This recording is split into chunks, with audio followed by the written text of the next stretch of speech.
শীতের মৌসুমে বাজারে নানা ধরনের সবজি পাওয়া যাচ্ছে, আর সেই সব সবজিগুলো দিয়েই আমি আজকে বানিয়ে নিচ্ছি আজকের রেসিপি চিড়ের পোলাও। আশা করি আপনারা ভালো আছেন বন্ধুরা। টুসিস হেসেলে সবাইকে স্বাগত জানাই। আমার আজকের রেসিপির জন্য এখানে আমি 250 গ্রাম চিড়ে নিয়েছি। মোটা যে শক্ত ছোট সাইজের চিড়েটা পাওয়া যায় সেই চিড়েটা এখানে আমি পোলাওয়ের জন্য ব্যবহার করব। পাতলা যেটা চিড়ে পাওয়া যায় সেটা আপনারা কিন্তু পোলাওয়ের জন্য ব্যবহার করবেন না, তাতে কিন্তু পোলাও ভেঙে যাওয়ার সম্ভাবনা বেশি। তাই চেষ্টা করবেন পোলাওয়ের জন্য সবসময় শক্ত চিড়েটা যেটা পাওয়া যায় সেটা ব্যবহার করার।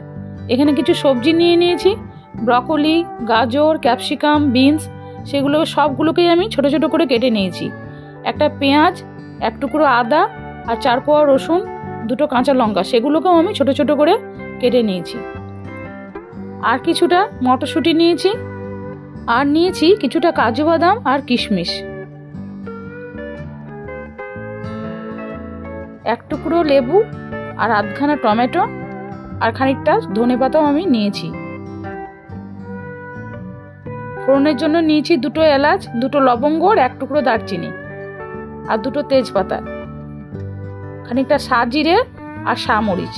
সাজিরে সামরিচ যদি না থাকে তো সামান্য জিরে আর 2-4টে গোলমরিচ ব্যবহার করবেন। 1/2 চামচ মতো ঘি নিয়েছি আর 3 থেকে 4 চামচ মতো রিফাইন অয়েল নিয়েছি।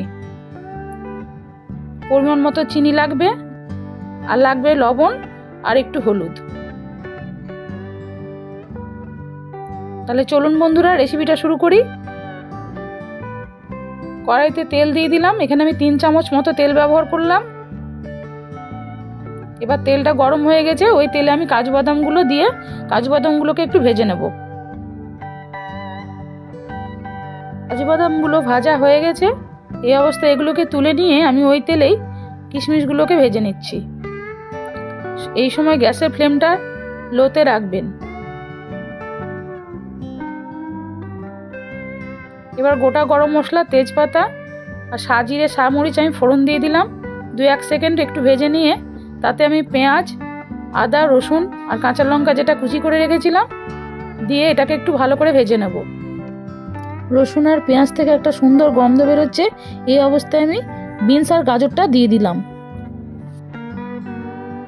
বিনস গাজর একটু ভেজে নিয়ে তাতে আমি মটরশুঁটি, ব্রকলি আর ক্যাপসিকামটা দিয়ে আবার কিছুক্ষণ ভেজে নেব। এই রেসিপি করার সময় সবসময় গ্যাসের ফ্লেমটা লো টু মিডিয়াম হিটেই রাখতে হবে। সমস্ত সবজিগুলোকে ভেজে নিয়ে তাতে আমি পরিমাণ মতো লবণ দিচ্ছি। এখানে কেবলমাত্র সবজির মতো আমি লবণ দিলাম, পরে আমি আবার লবণ একটু ব্যবহার করব। পরিমাণ মতো হলুদ দিয়ে দিলাম। এবার সবজিটাকে ভেজে নিয়ে তার মধ্যে আমি টমেটো দিচ্ছি।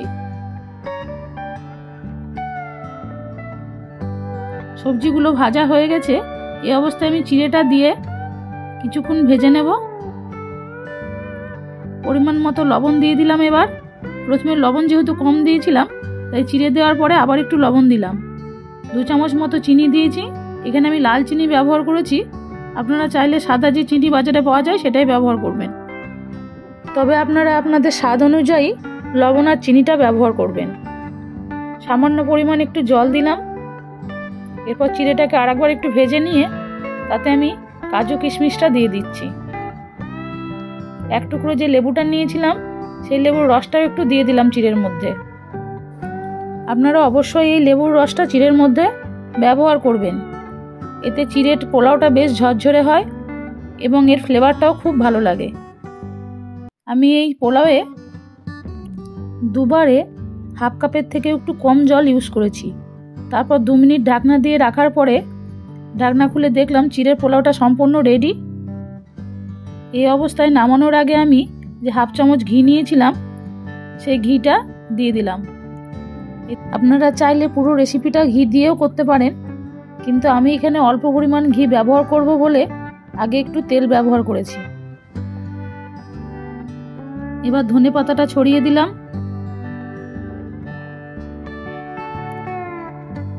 তৈরি হয়ে গেল চিড়ের পোলাও। আপনারা বাড়িতে এভাবে চিড়ের পোলাও বানিয়ে বাচ্চাদের টিফিন বক্সে দিতে পারেন, অফিসে টিফিন নিয়ে যেতে পারেন, আবার নিজেরাও ব্রেকফাস্টে খেতে পারেন। আজকের আমার এই রেসিপি আপনাদের কেমন লাগলো আমাকে কমেন্ট বক্সে জানান। ভালো লেগে থাকলে একটা লাইক দিন, সাবস্ক্রাইব করুন আমার চ্যানেলকে। আজ আসি বন্ধুরা, সবাই ভালো থাকুন, সুস্থ থাকুন, নমস্কার।